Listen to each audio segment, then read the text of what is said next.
Hello welcome to law excellence. Welcome to PIB weekly current affairs. ఈ week మనం 16th నుంచి 22nd మే వరకు 99th week current affairs గురించి discuss చేసుకుందాం. ముందుగా ఈ వీక్ ఇంపార్టెంట్ ఆర్టికల్స్ ఏంటో చూద్దాం. మొదటిది వచ్చేసి ఇండో పసిఫిక్ ఎకనామిక్ ఫ్రేమ్వర్క్ గురించి, రెండవది ఇంటర్ స్టేట్ కౌన్సిల్ గురించి, మూడవది వరల్డ్ ఆఫ్ వర్క్ రిపోర్ట్ గురించి, నాలుగవది షుగర్ ఎక్స్పోర్ట్ బ్యాన్ గురించి, ఐదవది ఆర్టిఫిషియల్ ఇంటెలిజెన్స్ చిప్స్ గురించి, ఆరవది నగోర్నో కరబాక్ రీజియన్ గురించి, ఏడవది CPWDకి సంబంధించి కోటా గురించి, ఎనిమిదవది ఇందిరాగాంధీ షహరీ రోజ్గార్ గ్యారంటీ యోజన గురించి, తొమ్మిదవది biological research regulatory approval portal గురించి, పదవది వరల్డ్ బీ డే గురించి, 11వది వరల్డ్ మెట్రాలజీ డే గురించి, 12వది ఫాస్టరింగ్ ఎఫెక్టివ్ ఎనర్జీ ట్రాన్సిషన్ 2022 గురించి, 13వది ఆర్టికల్ 142 గురించి, 14వది రెన్యూవబుల్ ఎనర్జీకి ప్రమోట్ చేయడానికి యునైటెడ్ నేషన్స్ యొక్క ప్లాన్స్ గురించి, 15 సియోల్ ఫారెస్ట్ డిక్లరేషన్ గురించి, 16 the state of inequality in India report గురించి, 17 పొల్యూషన్ అండ్ హెల్త్ రిపోర్ట్ గురించి, చివరిగా 18వది నేషనల్ పాలసీ ఆన్ బయోఫ్యూయల్స్ గురించి.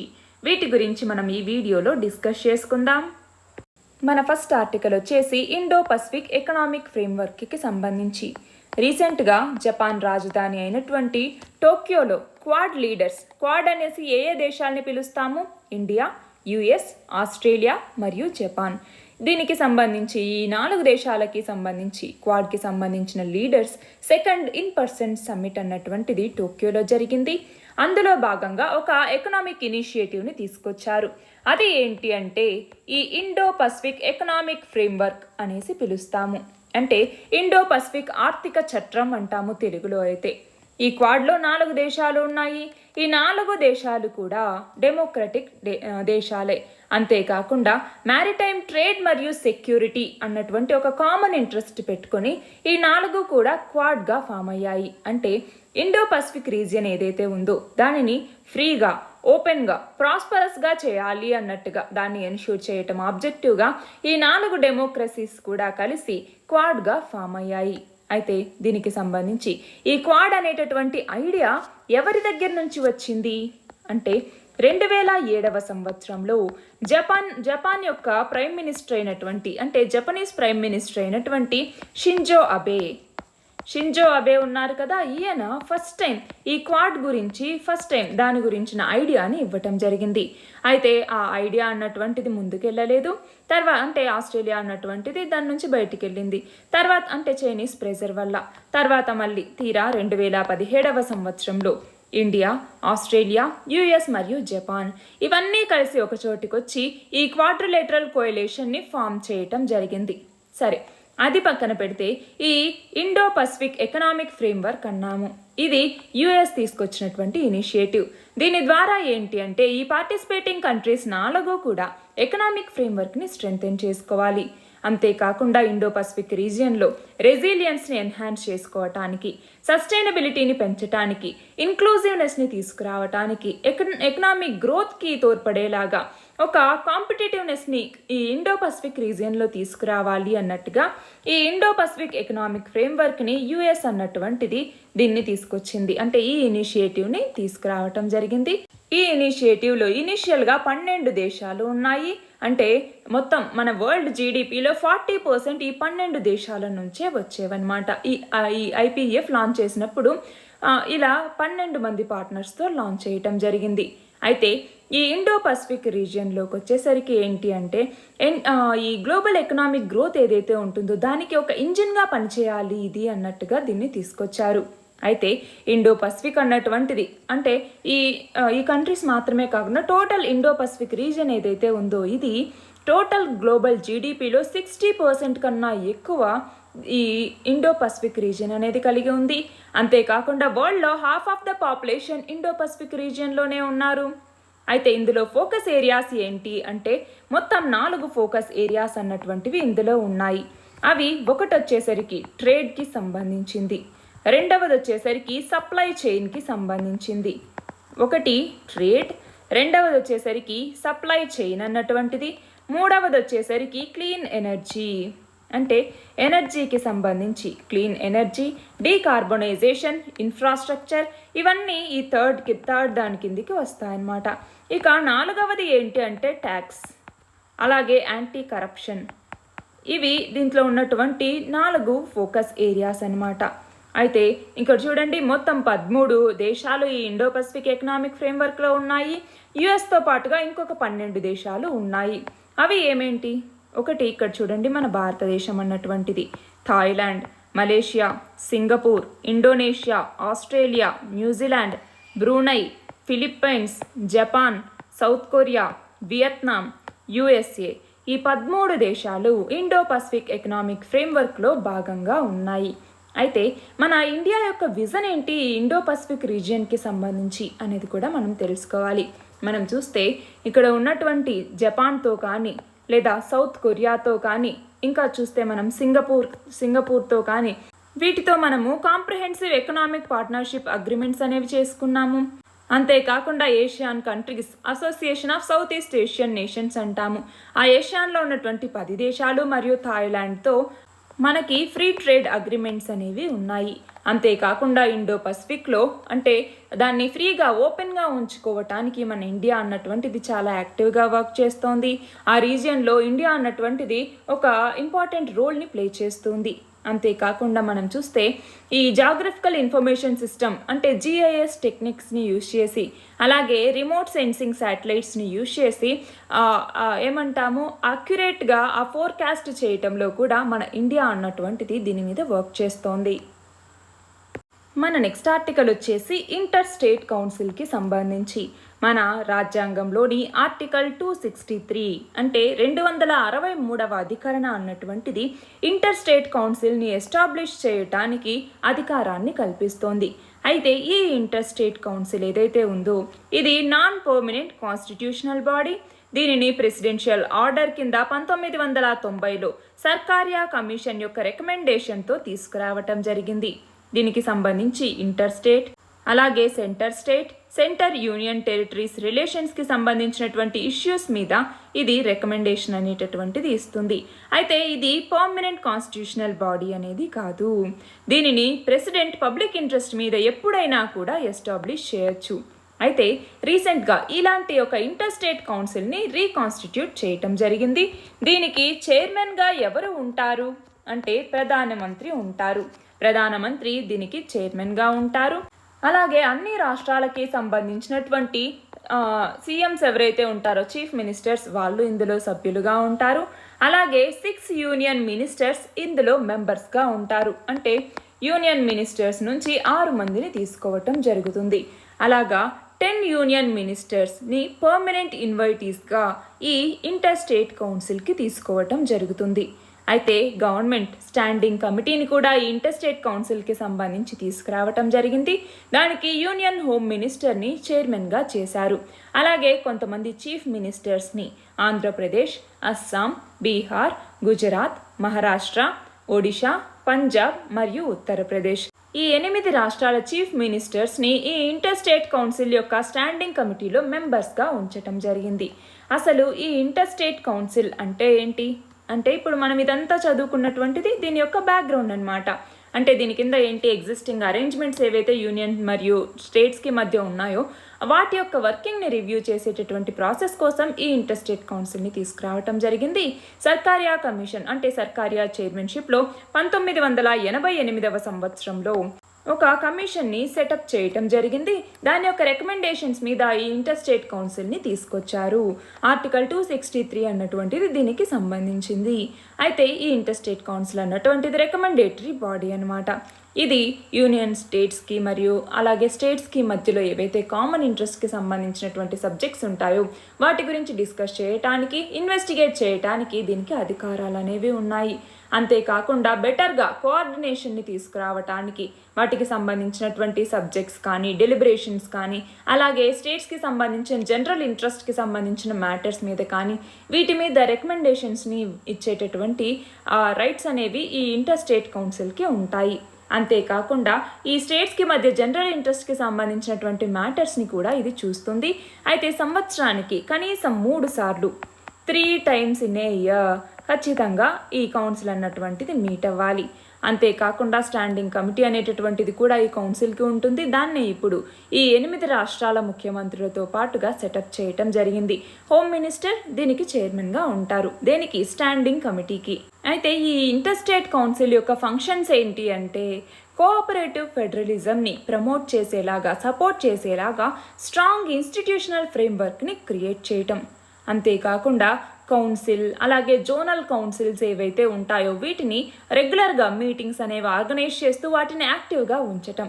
అంతేకాకుండా అన్ని సెంటర్ స్టేట్ మధ్య అలాగే ఇంటర్ స్టేట్ రిలేషన్స్కి సంబంధించి zonal councils, inter state council వీటన్నింటికి సంబంధించినటువంటి పెండింగ్ ఇష్యూస్ కానీ ఎమర్జింగ్ ఇష్యూస్ కానీ ఏవైతే ఉంటాయో వాటన్నింటినీ కూడా ఇది కన్సిడర్ చేస్తుంది. అంతేకాకుండా ఈ రికమెండేషన్స్ ఏవైతే ఉంటాయో వీటిని ఇంప్లిమెంట్ చేయటం, వాటిని మానిటర్ చేసేటటువంటి ఒక సిస్టమ్ని ఇది డెవలప్ చేస్తుంది. మన నెక్స్ట్ ఆర్టికల్ వచ్చేసి వరల్డ్ ఆఫ్ వర్క్ రిపోర్ట్కి సంబంధించి ఇంటర్నేషనల్ లేబర్ ఆర్గనైజేషన్ అన్నటువంటిది 9th ఎడిషన్ ఆఫ్ దేనికి సంబంధించినటువంటి 9th edition ILO monitor on the world of work report అన్నటువంటి దానికి సంబంధించిన 9th ఎడిషన్ని రిలీజ్ చేయటం జరిగింది. దీని కింద ఏంటి అంటే 2021 సంవత్సరం లాస్ట్ క్వార్టర్లో మనకి చాలా గెయిన్ అనేది అయింది. అంటే నెంబర్ ఆఫ్ అవర్స్ ఏవైతే వర్క్ చేసి ఉంటారో అది గ్లోబల్గా డ్రాప్ అయితే 2022కి సంబంధించిన ఫస్ట్ క్వార్టర్లో గ్లోబల్గా కూడా డ్రాప్ అయింది. మనం చూస్తే ఎంప్లాయ్మెంట్ సిచ్యువేషన్ ఏదైతే COVID-19 ముందు ఉందో దాంతో చూసుకుంటే దాదాపు 3.8% తగ్గిపోయింది. అయితే 2021 లాస్ట్ క్వార్టర్లో మాత్రం మనకి సిగ్నిఫికెంట్ గెయిన్ అనేది ఉంది అన్నట్టుగా ఈ ఇంటర్నేషనల్ లేబర్ ఆర్గనైజేషన్ ఇచ్చినటువంటి ఈ వరల్డ్ ఆఫ్ ద వర్క్ రిపోర్ట్లో చెప్పటం జరిగింది. అంతేకాకుండా రీసెంట్గా చైనాలో లాక్డౌన్స్ అనేవి పెట్టడం వల్ల, అంతేకాకుండా యుక్రెయిన్కి మరియు రష్యాకి మధ్య కాన్ఫ్లిక్ట్ వల్ల కూడా గ్లోబల్గా ఫుడ్ మరియు ఫ్యూయల్ యొక్క ప్రైసెస్ అనేవి పెరిగిపోయాయి. దాంతో కూడా ఈ అన్ఎంప్లాయ్మెంట్ అనేది మరింతగా పెరిగింది. అయితే ఈ రిపోర్ట్లో ఏం చెప్పింది ఈ ఇంటర్నేషనల్ లేబర్ ఆర్గనైజేషన్ అన్నటువంటిది అంటే ఒకటి వచ్చేసరికి వర్కింగ్ అవర్స్ అనేటటువంటివి తగ్గిపోయాయి. అలాగే ఇండియా, అలాగే లోవర్ మిడిల్ ఇన్కమ్ కంట్రీస్ ఇవన్నీ కూడా జెండర్ గ్యాప్కి సంబంధించి వర్క్ అవర్స్లో డెట్యూరేషన్ని ఎక్స్పీరియన్స్ చేయటం జరిగాయి. ఎప్పుడు 2020 సెకండ్ క్వార్టర్లోకి వచ్చేసరికి. అంతేకాకుండా మన ఇండియాలో ఉన్నటువంటి ఉమెన్ యొక్క ఇనీషియల్ లెవెల్ ఆఫ్ అవర్స్ ఏవైతే వర్క్కి సంబంధించి ఉంటాయో అవి చాలా తక్కువ ఉన్నాయి. అంటే మన ఇండియాలోకి వచ్చేసరికి ఉమెన్ యొక్క వర్క్ అవర్స్లో రిడక్షన్ వచ్చేసరికి అది ఓవరాల్ పర్ఫార్మెన్స్కి సంబంధించి చాలా ఇన్ఫ్లుయెన్స్ అనేది పడింది. అంతేకాకుండా ఇండియాలో ఉన్నటువంటి మెన్ యొక్క అవర్స్ వర్క్ అన్నటువంటిది కూడా రెడ్యూస్ అవ్వటం వల్ల ఈ ఓవరాల్ పర్ఫార్మెన్స్ మీద మరింతగా ఇంపాక్ట్ అనేది పడింది. రెండవది వచ్చేసరికి ఈ రిచర్ మరియు పూరర్ ఎకానమీస్ ఏవైతే ఉంటాయో ఈ రెండింటి మధ్యకు వచ్చేసరికి డైవర్జెన్స్ అనేటటువంటిది మరింతగా పెరిగింది. అంటే ఏంటి, మనం చూస్తే ఈ రిచర్ మరియు పూరర్ కంట్రీస్కి మధ్య పెరుగుతూ ఉన్నటువంటి ఈ డైవర్జెన్స్ వల్ల ఆ రికవరీకి సంబంధించినటువంటి ఆ క్యారెక్టరిస్టిక్స్ ఏవైతే ఉంటాయో అవి అలా కంటిన్యూ అయ్యాయి. హై ఇన్కమ్ కంట్రీస్ ఏమో ఈ రికవరీకి సంబంధించి ఆ వర్క్ని అంటే ఆ అవర్స్ ఆఫ్ వర్క్ ఏదైతే ఉంటుందో దాంట్లో రికవర్ అయిపోయాయి. కానీ లోవర్ మరియు లో మిడిల్ ఇన్కమ్ కంట్రీస్ ఏవైతే ఉన్నాయో అవి ఎకనామిక్గా మరింతగా ఈ సఫర్ అనేటటువంటిది అవ్వటం జరిగింది. అంతేకాకుండా వర్క్ ప్లేస్ క్లోజర్స్ అన్నటువంటివి డౌన్వార్డ్గా అంటే వాటి యొక్క ట్రెండ్ అనేటటువంటిది డౌన్వార్డ్గా మూవ్ అవుతూ వచ్చింది. అంతేకాకుండా ఎంప్లాయ్మెంట్ రికవరీ ట్రెండ్స్లో కూడా డైవర్జెన్స్ అనేటటువంటిది నమోదైంది. అంతేకాకుండా లేబర్ ఇన్కమ్స్ కూడా ఇప్పటి వరకు కోవిడ్ తర్వాత రికవర్ అవ్వలేదు. అలాగే ఇన్ఫార్మల్ ఎంప్లాయ్మెంట్ అన్నటువంటిది కూడా ఎక్కువగా ఇంపాక్ట్ అయింది, ఎస్పెషల్గా ఉమెన్ మీద.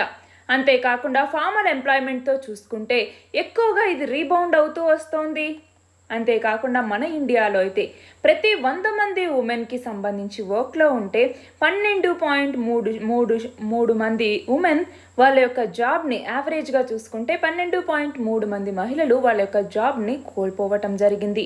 అయితే దీనికి కాంట్రాస్ట్గా చూసుకుంటే ప్రతి 100 మంది మెన్కి 7.5 మంది మెన్ మాత్రమే వాళ్ళ యొక్క జాబ్స్ని లాస్ అయ్యారు. అంటే పాండమిక్ అన్నటువంటిది ఎక్కువగా జెండర్ ఇంబ్యాలెన్సెస్ ఏవైతే ఉంటుందో వాటిలో సబ్స్టాన్షియల్ ఇంక్రీజెస్ని చూపించింది. అది కూడా ఎంప్లాయ్మెంట్ పార్టిసిపేషన్కి సంబంధించి. అంటే ఉమెన్ ఎంప్లాయ్మెంట్ అనేటటువంటిది ఇప్పుడు తగ్గింది. పర్టికులర్గా హెల్త్ కేర్ ఇలాంటి వాటిలో అయితే ఆ సెక్టార్స్లో మరింతగా తగ్గింది కోవిడ్-19 పాండమిక్ రిజల్ట్ వల్ల. సో ఇదంతా ఈ ఐఎల్ఓ యొక్క రిపోర్ట్ అనమాట. ఏమేమి రికమెండ్ చేసింది అంటే ఈ కోడ్ ఆన్ వేజెస్ ఏదైతే 2019లో పాస్ అయిందో అది ఇప్పటి వరకు కూడా ఇంప్లిమెంట్ అనేది కాలేదు. అంతేకాకుండా దీనికి సంబంధించి ఒక హ్యూమన్ సెంటర్డ్ రికవరీ అనేది తీసుకురావాలి, దాని ద్వారా సస్టైనబుల్ డెవలప్మెంట్ పాత్లో వెళ్ళాలి అన్నట్టుగా రికమెండ్ చేసింది. అలాగే ఐఎల్ఓ యొక్క మొత్తం 187 మెంబర్ స్టేట్స్ అనేవి ఉన్నాయి. అందులోకి వచ్చేసరికి ఒక కన్సెన్సస్ అనేది ఉండాలి అన్నట్టుగా, ఈ అప్రోచ్ని ఫాలో అవ్వండి అన్నట్టుగా అందరూ అగ్రీ చేయటం జరిగింది. అలాగే మనకి రిస్క్లు అనేవి పెరుగుతూ ఉన్నంత కొద్దీ మనం చూస్తే టైమ్లీగా అంటే ఎఫెక్టివ్గా సపోర్ట్ అనేటటువంటిది మనకు కావాలి. అలాగే లేబర్ ఇన్కమ్కి సంబంధించి కూడా వాళ్ళ యొక్క పర్చేసింగ్ పవర్ అనేటటువంటిది పెరగాలి, వాళ్ళకి ప్రొటెక్షన్ అనేది ఉండాలి, ఇవన్నింటినీ చూసుకోవాలి. అలాగే ఇన్ఫ్లేషన్ ఏదైతే పెరుగుతూ వస్తుందో ఆ ఇన్ఫ్లేషన్ని తగ్గించి ఈ మ్యాక్రో ఎకనామిక్ పాలసీస్ ఏవైతే ఉంటాయో వాటిని సరిగ్గా కేర్ఫుల్గా అడ్జస్ట్ చేయాల్సిన అవసరం అనేది ఉంది. అంతేకాకుండా డీసెంట్ జాబ్స్ని క్రియేట్ చేసి వాటిని ప్రమోట్ చేయాల్సినటువంటి అవసరం అనేది ఉంది. అలాగే ఇన్ఫార్మల్ ఎంప్లాయ్మెంట్ ఏదైతే ఉందో ఆ ఇన్ఫార్మల్ ఎంప్లాయ్మెంట్ మీద మరింత ఫోకస్ చేయాల్సిన అవసరం అనేది ఉంది. వాళ్ళకి వర్కింగ్ కండిషన్స్ని ఇంప్రూవ్ చేయాలి, వల్నరబుల్ గ్రూప్స్ ఏవైతే ఉంటాయో వాటి మీద ఫోకస్ చేయాలి. అంతేకాకుండా సోషల్ ప్రొటెక్షన్ అన్నటువంటిది ఇప్పుడు చాలా అవసరం. హెల్త్ రిలేటెడ్ మెజర్స్ కూడా తీసుకోవాల్సిన అవసరం అనేది ఉంది. అలాగే స్ట్రాంగ్ లేబర్ మార్కెట్ ఇన్స్టిట్యూషన్స్ అనేవి తీసుకురావాలి, కలెక్టివ్ బార్గెనింగ్ అనేది ఉండాలి, సోషల్ డైలాగ్ అనేటటువంటి తీసుకురావాలి, ఇంటర్నేషనల్ లేబర్ స్టాండర్డ్స్కి తగినట్టుగా వీటన్నింటినీ సెట్ చేయాలి. అంతేకాకుండా ఎంటర్ప్రైజ్ ఎనేబులింగ్ ఎన్విరాన్మెంట్ని ప్రమోట్ చేయాలి.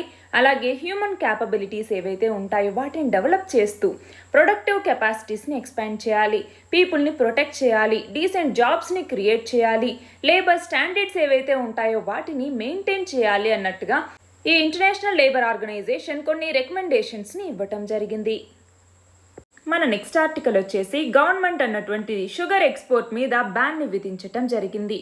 అంతేకాకుండా మనము ప్రతి సంవత్సరం కూడా క్రూడ్ సోయాబీన్ అలాగే సన్ఫ్లవర్ ఆయిల్ ఇలాంటి వాటి యొక్క ఇంపోర్ట్ కోసం 20 లక్షల మెట్రిక్ టన్నులకి ఇంపోర్ట్ కోసం మనము ఏదైతే కస్టమ్స్ డ్యూటీ కానీ లేదా అగ్రికల్చరల్ ఇన్ఫ్రాస్ట్రక్చర్ డెవలప్మెంట్ సెస్ కానీ ఇలాంటివి కడుతూ ఉన్నామో వేటిని మనం ఏదైనా ఇంపోర్ట్ చేసుకోవాలంటే కస్టమ్స్ డ్యూటీ అనేది పడుతుంది కదా అండి.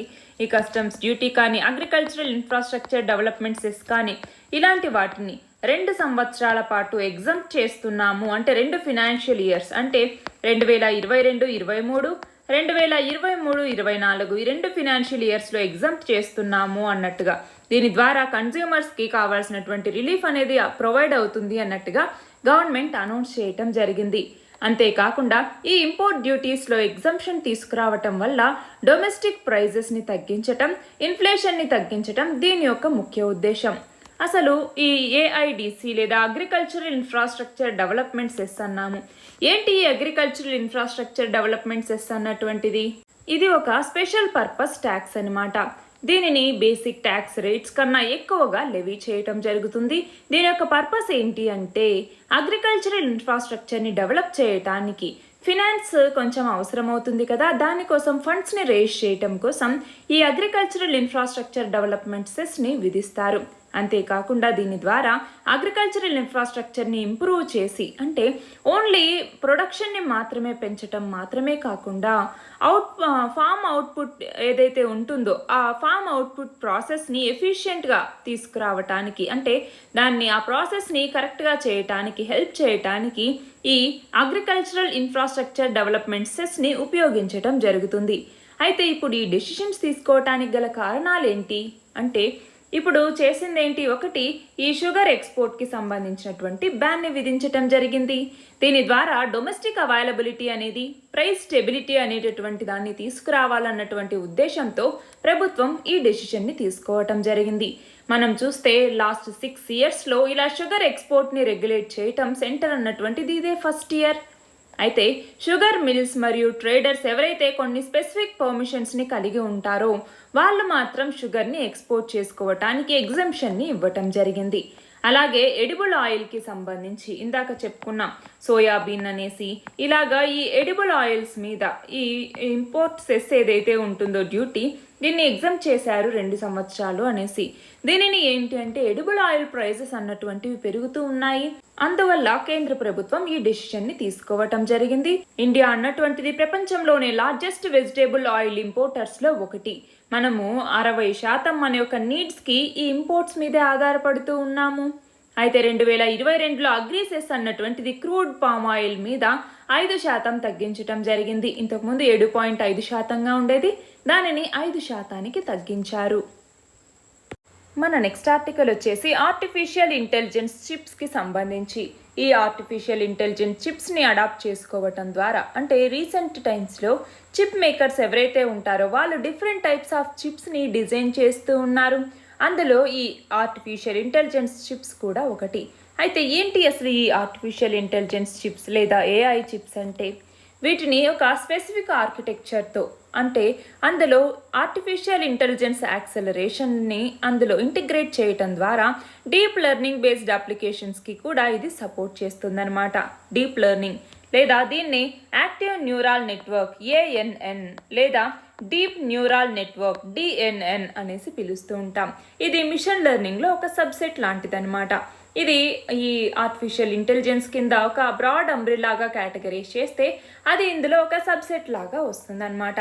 అయితే ఈ చిప్స్ యొక్క ఫంక్షన్ ఎలా ఉంటుంది అంటే కంప్యూటర్ కమాండ్స్ కానీ అల్గారిథమ్స్ కానీ ఆ సిరీస్తో ఇది కంబైన్ అయిపోయి ఒక యాక్టివిటీని స్టిమ్యులేట్ చేయటానికి, బ్రెయిన్ స్ట్రక్చర్ని స్టిమ్యులేట్ చేయటానికి ఇది ఉపయోగపడుతుంది. అయితే ఈ డీప్ న్యూరల్ నెట్వర్క్ ఏదైతే ఉంటుందో ఇది ఏంటి అంటే ట్రైనింగ్ ఫేజ్లో అన్నమాట. అంటే ఎలాగా కొత్త క్యాపబిలిటీస్ని ఎగ్జిస్టింగ్ డేటా నుంచి నేర్చుకోవటానికి ఈ డీప్ న్యూరల్ నెట్వర్క్స్ అన్నటువంటివి ఉపయోగపడతాయి. ఇది ఏం చేస్తుంది అంటే డీప్ లెర్నింగ్ ట్రైనింగ్ని తీసుకునేటప్పుడు ఏంటి, ఆ క్యాపబిలిటీస్ ఏవైతే అవన్నీ నేర్చుకుంటుందో వాటిని తిరిగి అప్లై చేస్తుంది.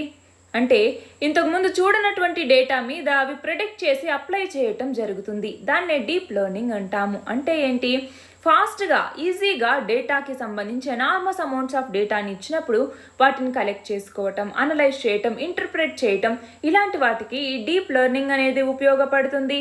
ఇలాంటి చిప్స్ ఏవైతే ఆర్టిఫిషియల్ ఇంటెలిజెన్స్ చిప్స్ ఉన్నాయో వీటిని హార్డ్వేర్ ఆర్కిటెక్చర్స్, అలాగే కాంప్లిమెంటరీ ప్యాకేజింగ్లోను మెమరీ, స్టోరేజ్, అలాగే ఇంటర్ కనెక్ట్ సొల్యూషన్స్ వీటన్నింటిలోనూ వీటిని ఉపయోగించి ఒక ఇంటిగ్రేటెడ్గా అన్ని అప్లికేషన్స్లో కూడా, అంటే ఒక వైడ్ స్పెక్ట్రమ్ లాగా దీన్ని యూజ్ చేసుకోవచ్చు.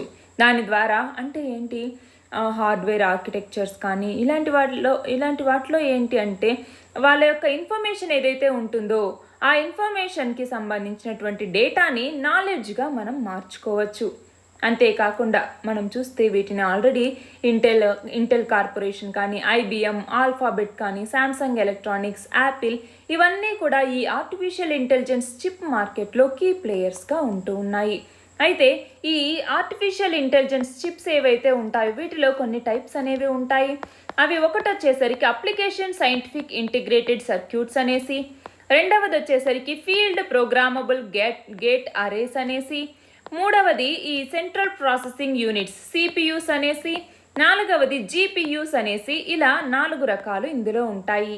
మరి ఈ ఆర్టిఫిషియల్ ఇంటెలిజెన్స్ చిప్స్ యొక్క అప్లికేషన్స్ ఏంటి అంటే న్యాచురల్ లాంగ్వేజ్ ప్రాసెసింగ్ లేదా NLP అనేసి పిలుస్తాం అందులోను, అలాగే కంప్యూటర్ విజన్ అంటాము దాంట్లోను, రోబోటిక్స్లోను, అలాగే నెట్వర్క్ సెక్యూరిటీకి సంబంధించి, అంటే వేరియస్ సెక్టార్స్లో నెట్వర్క్ సెక్యూరిటీకి సంబంధించి, అందులో ఆటోమోటివ్ కానీ, IT కానీ, హెల్త్ కేర్ కానీ, రీటైల్ కానీ, ఇలాంటి వాటన్నింటిలోనూ ఈ ఆర్టిఫిషియల్ ఇంటెలిజెన్స్ అప్లికేషన్స్ని మనం వాడుతూ ఉంటాము. అయితే ఈ AI చిప్స్ ఏవైతే ఉన్నాయో వాటిని ఎక్కువగా అడాప్ట్ చేసుకునేటటువంటి పద్ధతి అనేది రీసెంట్గా పెరుగుతోంది. ఎందుకు అంటే మార్కెట్ యొక్క గ్రోత్కి తగినట్టుగా మేజర్ ఫ్యాక్టర్స్ అన్నటువంటివి, అంటే డేటా సెంటర్స్ అన్నటువంటివి AI చిప్స్ని ఎక్కువగా అడాప్ట్ చేసుకుంటూ ఉన్నాయి. దాంతో వీటి యొక్క డిమాండ్ అనేటటువంటిది పెరిగింది. అడిషనల్గా స్మార్ట్ హోమ్స్, స్మార్ట్ సిటీస్ ఇలాంటివి ఎక్కువగా పెరుగుతూ ఉన్నాయి. సో దాంట్లో AI స్టార్టప్స్ అనేవి ఎక్కువగా వస్తూ ఉన్నాయి, ఇన్వెస్ట్మెంట్స్ అనేవి ఎక్కువగా జరుగుతూ ఉన్నాయి. సో AI చిప్ ఇండస్ట్రీ కూడా వరల్డ్ వైడ్గా పెరుగుతూ వస్తుంది. అయితే మనకి జనరల్ పర్పస్ హార్డ్వేర్తో పోలిస్తే AI చిప్స్ అన్నటువంటిది వాటికి ఎందుకంత సిగ్నిఫికెన్స్ అంటే అంటే వీటి యొక్క సిగ్నిఫికెన్స్ ఏంటి అన్నట్టుగా మనం ఇక్కడ తెలుసుకోవాలన్నమాట. ఏంటి సిగ్నిఫికెన్స్ అంటే, ఒకటి కంప్యూటేషన్ అన్నటువంటిది ఫాస్ట్గా చేయటానికి ఉపయోగపడుతుంది. అలాగే బ్యాండ్ విడ్త్ అంటాము. ఈ బ్యాండ్ విడ్త్కి సంబంధించి హై బ్యాండ్ విడ్త్ మెమరీ అన్నటువంటిది వీటికి ఉంటుంది. సో ఈ కారణాలతో ఈ జనరల్ పర్పస్ హార్డ్వేర్ కన్నా కూడా ఎక్కువగా ఆర్టిఫిషియల్ ఇంటెలిజెన్స్ చిప్స్కే ప్రాధాన్యతని ఇస్తూ ఉన్నారు. మన నెక్స్ట్ ఆర్టికల్ వచ్చేసి నగోర్నో కరబాక్ రీజియన్కి సంబంధించి. ఎక్కడ ఉంది ఈ రీజియన్ అన్నటువంటిది అజర్బైజాన్లో ఉంది. అయితే పొరుగున ఉన్నటువంటి అజర్బైజాన్తో వివాదాస్పదంగా ఉన్నటువంటి ఈ నగోర్నో కరబాక్ ప్రాంతం మీద ఆర్మేనియా అన్నటువంటిది ఇచ్చినటువంటి రాయితీలు అంటే కన్సెషన్కి వ్యతిరేకంగా నిరసనలు అనేవి పెరిగాయి. అంటే మనం చూస్తే రీసెంట్గా 2020 సెప్టెంబర్లో క్లాషెస్ అనేవి ఎక్కువగా పెరిగి ఇవి మరింత డెడ్లియెస్ట్గా మారాయన్నమాట. మనం చూస్తే 1990ల నుంచి కూడా ఈ రెండింటి మధ్య క్లాషెస్ అనేవి జరుగుతూ ఉన్నాయి. అసలు ఈ నగోర్నో కరబాక్ రీజియన్ అన్నటువంటిది మౌంటైనస్ అలాగే హెవీలీ ఫారెస్టెడ్ రీజియన్ అన్నమాట. ఇది ఇంటర్నేషనల్ లా ప్రకారం చూస్తే అజర్బైజాన్లో పార్ట్గా ఇది గుర్తించబడుతుంది. కానీ ఏదేమైనా కూడా ఎథ్నిక్ ఆర్మేనియన్స్ ఎవరైతే ఉంటారో వాళ్ళు ఇందులో మెజారిటీ మెంబర్స్ ఉన్నారు. సో వాళ్ళు ఏంటి, అక్కడ ఉన్నటువంటి అజేరీ రూల్, అజేరీ అంటే అజర్బైజాన్కి సంబంధించినటువంటి లీగల్ సిస్టమ్ అనమాట. ఈ అజేరీ రూల్ని రిజెక్ట్ చేస్తూ ఉన్నారు అక్కడ ఉన్నటువంటి పాపులేషన్. అయితే అజర్బైజాన్ యొక్క ట్రూప్స్ అన్నటువంటివి ఆ రీజియన్ని అంటే ఆ రీజియన్ నుంచి 1990 బయటికి పంపించటం జరిగింది.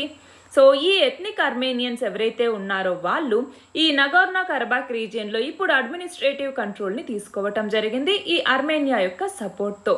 అయితే ఈ నగోర్నో కరబాక్ రీజియన్కి సంబంధించినటువంటి సిగ్నిఫికెన్స్ ఏంటి అన్నటువంటిది మనం తెలుసుకోవాలి. ఏంటి దీనికి ఉన్నటువంటి సిగ్నిఫికెన్స్ అంటే అజర్బైజాన్ అన్నటువంటిది చాలా గ్యాస్ మరియు ఆయిల్ పైప్ లైన్స్ని కలిగి ఉంది. కకాసస్ రీజియన్ ఏదైతే ఉందో అంటే బ్లాక్ సీకి మరియు కాస్పియన్ సీకి మధ్య ఉన్నటువంటి రీజియన్ ఈ కకాసస్ అన్నటువంటి రీజియన్.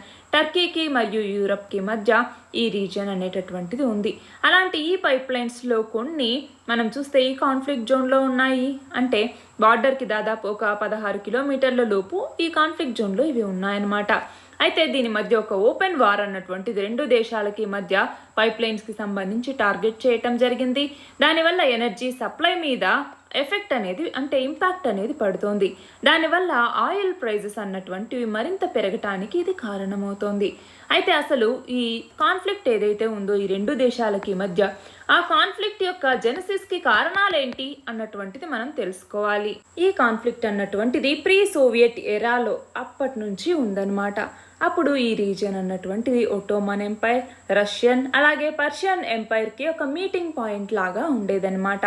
అయితే అజర్బైజాన్, ఆర్మేనియా ఇవి సోవియట్ రిపబ్లిక్స్గా 1921లో ఉండేవి. అయితే రష్యా అన్నటువంటిది ఈ నగోర్నో కరబాక్ రీజియన్ని అజర్బైజాన్కి ఇచ్చింది. కానీ అందులో ఈ కంటెస్టెడ్ రీజియన్ ఏదైతే ఉందో అందులో ఆటోనమీని ఇవ్వటం జరిగింది. అయితే 1980లలోకి వచ్చేసరికి సోవియట్ పవర్ అనేటటువంటిది తగ్గింది. సపరేటిస్ట్స్ అనేవి పెరుగుతూ వచ్చాయి నగోర్నో కరబాక్లో. 1988వ సంవత్సరంలో నేషనల్ అసెంబ్లీ అన్నటువంటిది ఈ రీజియన్ యొక్క ఆటోనామస్ స్టేటస్ని డిజాల్వ్ చేసి ఆర్మేనియాలో కలపాలి అన్నట్టుగా ఓట్ చేసుకోవటం జరిగింది. అయినా కూడా అజర్బైజాన్ అన్నటువంటిది అలాంటి వాటిని అన్నింటినీ తొక్కిపెట్టి మిలిటరీ కాన్ఫ్లిక్ట్కి ఇది దిగిందనమాట. సో ఈ రెండు దేశాలకి మధ్య పాయింట్ ఆఫ్ కాన్ఫ్లిక్ట్ ఏంటి అంటే ఈ నగోర్నో కరబాక్ అన్నటువంటిది 1991వ సంవత్సరంలో ఇండిపెండెంట్గా సెల్ఫ్ డిక్లరేషన్ అనేది చేసుకోవటం జరిగిందనమాట. అంటే యుఎస్ఎస్ఆర్ అన్నటువంటిది డిసింటిగ్రేట్ అయిన తర్వాత అజర్బైజాన్కి అలాగే నగోర్నో కరబాక్కి మధ్య ఈ నగోర్నో కరబాక్ రీజియన్కి ఆర్మేనియా అన్నటువంటిది సపోర్ట్ చేస్తోంది. ఈ రెండింటికి మధ్య యుద్ధం అనేటటువంటిది జరిగింది. అయితే ఈ క్లాష్ అన్నటువంటిది ఒక సీజ్ ఫైర్ అగ్రిమెంట్కి 1994లో రావటం జరిగింది. అప్పటి వరకు కూడా ఈ క్లాషెస్ అనేవి అక్కడ జరిగాయి. అయితే దీనిని రష్యా అన్నటువంటిది మీడియేట్ చేయటం జరిగింది. అప్పటి నుంచి కూడా organisation for security and cooperation in Europe OSCE Minsk group అన్నటువంటిది దానికి ఎవరు కోచైర్గా ఉన్నారు అంటే యుఎస్ఏ, రష్యా, ఫ్రాన్స్ ఇవన్నీ కూడా ఉన్నాయన్నమాట. అయితే ఇవి అజర్బైజాన్ మరియు ఆర్మేనియాతో రెండింటితో కలిసి ఈ కాన్ఫ్లిక్ట్ని రిజాల్వ్ చేయటం జరిగింది. సో ఆ టైంకి ఏంటి అంటే ఆర్మేనియా అన్నటువంటిది ఈ నగోర్నో కరబాక్ రీజియన్లో కంట్రోల్ అనేది తీసుకుంది. అయితే దానిని ఆర్మేనియన్ రెబెల్స్కి ఇచ్చేయటం జరిగిందనమాట. ఇది ఈ రీజియన్ యొక్క మొత్తం బ్యాక్గ్రౌండ్. అయితే ఇప్పుడు ఏంటి అంటే ఈ రీజియన్లో మెజారిటీ అర్మేనియన్స్ ఉన్నారు, కానీ ఈ రీజియన్ ఏమో అజర్బైజాన్ కంట్రోల్లో ఉంది. సో వీళ్ళేంటి, ఇక్కడ అర్మేనియా ఇచ్చేటటువంటి కన్సెషన్స్ ఏవైతే ఉన్నాయో వాటి మీద ఇప్పుడు నెగిటివిటీ అనేది రావటం జరిగింది. వాటి మీద ఇప్పుడు ప్రొటెస్ట్స్ అనేవి చేస్తూ ఉన్నారు. మన నెక్స్ట్ ఆర్టికల్ వచ్చేసి సిపిడబ్ల్యూడి లేదా సెంట్రల్ పబ్లిక్ వర్క్స్ డిపార్ట్మెంట్ అంటాము. ఈ సిపిడబ్ల్యూడి అన్నటువంటిది జూనియర్ ఇంజనీర్కి సంబంధించి, అంటే సివిల్, ఎలక్ట్రికల్ ఇలాంటి వాటిలో పర్సన్స్ విత్ డిజబిలిటీస్ పిడబ్ల్యూడి ఎవరైతే ఉంటారో వాళ్ళకి 4% కోటాని అలో చేయాలి అన్నట్టుగా దానికి సంబంధించి వాళ్ళని ఐడెంటిఫై చేసే ప్రాసెస్ని స్టార్ట్ చేయటం జరిగింది. ఏదైతే మనకి రైట్స్ ఆఫ్ పిడబ్ల్యూడి యాక్ట్ అనేటటువంటిది ఉందో, ఎప్పుడు తీసుకొచ్చారు rights of persons with disabilities యాక్ట్ని? 2016లో. దాని కింద వీళ్ళని గుర్తించటం జరిగిందనమాట. దానికి సంబంధించి ఈ ఆర్టికల్. అయితే మనం చూస్తే డిపిఎస్పి అంటాం, directive principles of state policy లేదా ఆదేశిక సూత్రాలు అని. అందులో ఉన్నటువంటి ఆర్టికల్ 41 ఏం చెప్తుంది అంటే స్టేట్ అన్నటువంటిది అన్ఎంప్లాయ్మెంట్కి సంబంధించి, ఓల్డ్ ఏజ్, సిక్నెస్, అలాగే డిజబుల్మెంట్ ఇలాంటి వాటికి సంబంధించి పబ్లిక్ అసిస్టెంట్స్ని వర్క్లో కానీ ఎడ్యుకేషన్లో కానీ వాళ్ళ యొక్క రైట్స్ని సెక్యూర్ చేసుకునేలాగా ఎఫెక్టివ్ ప్రొవిజన్స్ని కల్పించాలి స్టేట్ అన్నట్టుగా, వాళ్ళ యొక్క ఎకనామిక్ కెపాసిటీ మరియు డెవలప్మెంట్కి సంబంధించి ఆ లిమిట్స్లో వీళ్ళకి రైట్స్ యొక్క సెక్యూరిటీని కల్పించాలి అన్నట్టుగా ప్రొవిజన్ అనేటటువంటిది ఉంది. అంతేకాకుండా డిజబుల్డ్ మరియు అన్ఎంప్లాయ్మెంట్కి సంబంధించి రిలీఫ్ని అందించాలి అన్నట్టుగా మనకి 7th షెడ్యూల్ ఏదైతే ఉందో కాన్స్టిట్యూషన్లో అది ఏం చెప్తుంది? ఇది ఏ లిస్ట్ కిందికి వస్తుంది? అందులో 3 లిస్టులు ఉంటాయన్నమాట. స్టేట్ లిస్ట్, సెంట్రల్ లిస్ట్ మరియు కన్కరెంట్ లిస్ట్ అనేసి. అందులో స్టేట్ లిస్ట్ కింద డిజబుల్డ్ మరియు అన్ఎంప్లాయబుల్ ఎవరైతే ఉంటారో వాళ్ళకి రిలీఫ్ని అందించాలి అన్నట్టుగా చెప్పటం జరిగింది. అయితే 2016వ సంవత్సరంలో వీళ్ళకి సంబంధించి rights of persons with disabilities act అన్నటువంటి దాన్ని తీసుకురావటం జరిగింది. దీని కింద న్యూరలాజికల్ కండిషన్స్కి సంబంధించి సెరిబ్రల్ పాలసీ, మస్కులార్ డిస్ట్రోఫీ, అలాగే స్పీచ్ మరియు language disability, thalassaemia, haemophilia, sickle cell anaemia, Parkinson's disease, acid attack victims, blindness, deaf ఇలాంటి వాటికి, అంటే మల్టిపుల్ డిజబిలిటీస్ ఎవరైతే ఉంటారో వాళ్ళందరినీ కూడా ఇందులో యాడ్ చేయటం జరిగింది. వాళ్ళకి గవర్నమెంట్ జాబ్స్లోకి వచ్చేసరికి 3 నుంచి ఇంతకుముందు 3% ఉండేది, దాన్ని ఇప్పుడు 4%కి, అలాగే హైయర్ ఎడ్యుకేషన్కి సంబంధించి ఇంతకుముందు 3%గా ఉండేది, దాన్ని 5%కి కూడా రిజర్వేషన్ని ఇంక్రీజ్ చేయటం జరిగింది. అయితే డిజబిలిటీస్ ఉన్నటువంటి వాళ్ళకి, అంటే పీడబ్ల్యూడీస్కి సంబంధించి గవర్నమెంట్ అన్నటువంటిది వేరియస్ స్కీమ్స్ని తీసుకురావటం జరిగింది. అందులో ఏమేం స్కీమ్స్ ఉన్నాయి అన్నట్టుగా మనం నోట్ చేసి పెట్టుకోవాలి. ఏమేం స్కీమ్స్? ఒకటి వచ్చేసరికి దిశ అన్నటువంటి దాన్ని తీసుకురావటం జరిగింది. ఇది ఏంటి అంటే స్కూల్ రెడీనెస్ స్కీమ్ అనమాట. ఎవరైతే 10 years లోపల చిల్డ్రన్ ఉంటారో డిజబిలిటీస్తో వాళ్ళని నేషనల్ ట్రస్ట్ యాక్ట్ కింద కవర్ చేయటం జరిగింది. రెండవది వచ్చేసరికి వికాస్ అన్నటువంటిది డే కేర్ స్కీమ్ అనమాట. మూడవదేమో సమర్థ్ అన్నటువంటిది అనమాట. సమర్థ్ అన్నటువంటి దాని కింద ఏంటి అంటే ఆర్ఫన్స్, అలాగే ఫ్యామిలీస్ ఎవరైతే క్రైసిస్లో ఉన్నారో, persons with disabilities, below poverty line కింద ఉన్న వాళ్ళు, ఎల్ఐజీ ఫ్యామిలీస్, ఇలాంటి వాళ్ళందరికీ కూడా ఇది హోమ్ని కల్పిస్తుంది అనమాట. అలాగే ఇంకా ఏమేమి తీసుకొచ్చారు? గరౌండా అన్నటువంటి ఒక దాన్ని తీసుకురావటం జరిగింది. గరౌండా అన్నటువంటి స్కీమ్ని, దీని కింద ఏంటి అంటే హౌసింగ్ మరియు కేర్ సర్వీసెస్ని అందిస్తారు. అలాగే నిరామయ అన్నటువంటి ఇంకొక స్కీమ్ని తీసుకురావటం జరిగింది. ఇంకా ఏం తీసుకొచ్చారు? సహయోగి అన్నటువంటి దాన్ని తీసుకురావటం జరిగింది. ఈ స్కీమ్ కింద ఏంటి అంటే కేర్ గివర్ సెల్స్ని ఏర్పాటు చేయటం జరుగుతుంది. అలాగే ఇంకా ఏమేమి తీసుకొచ్చారు? ప్రేరణ అన్నటువంటి దాన్ని తీసుకురావటం జరిగింది. ప్రేరణ అన్నటువంటి దాన్ని తీసుకొచ్చారు. అలాగే సంభవ్ అన్నటువంటి దాన్ని తీసుకురావటం జరిగింది. సంభవ్ కింద ఏంటి అంటే అడిషనల్ రిసోర్స్ సెంటర్స్ని ప్రతి సిటీలో ఏర్పాటు చేస్తారు. అలాగే ఇంకా ఏమేమి తీసుకొచ్చారు? బద్కే కాదం అన్నటువంటి దాన్ని తీసుకురావటం జరిగింది. ఈ బత్తే కాదం కింద ఏం చేశారు అంటే ఈ స్కీమ్ కింద రిజిస్టర్డ్ ఆర్గనైజేషన్స్ ఏవైతే ఉంటాయో నేషనల్ ట్రస్ట్కి సంబంధించి అవి ఈ నేషనల్ ట్రస్ట్ డిజబిలిటీస్కి సంబంధించి అవేర్నెస్ని పెంచడానికి వాటి యొక్క యాక్టివిటీస్ని చేపడుతుంది. అలాగే Deen Dayal disabled rehabilitation scheme అనేసి, యూనిక్ డిజబిలిటీ ఐడెంటిఫికేషన్ ప్రాజెక్ట్ అనేసి, అలాగే international day for persons with disabilities అని, నేషనల్ మెంటల్ హెల్త్ ప్రోగ్రామ్ అనేసి ఇలా వేరియస్ ఇనిషియేటివ్స్ని మన భారత ప్రభుత్వం తీసుకురావటం జరిగింది. మన నెక్స్ట్ ఆర్టికల్ వచ్చేసి ఇందిరా గాంధీ షహరీ రోజ్గార్ గ్యారంటీ యోజనకి సంబంధించి.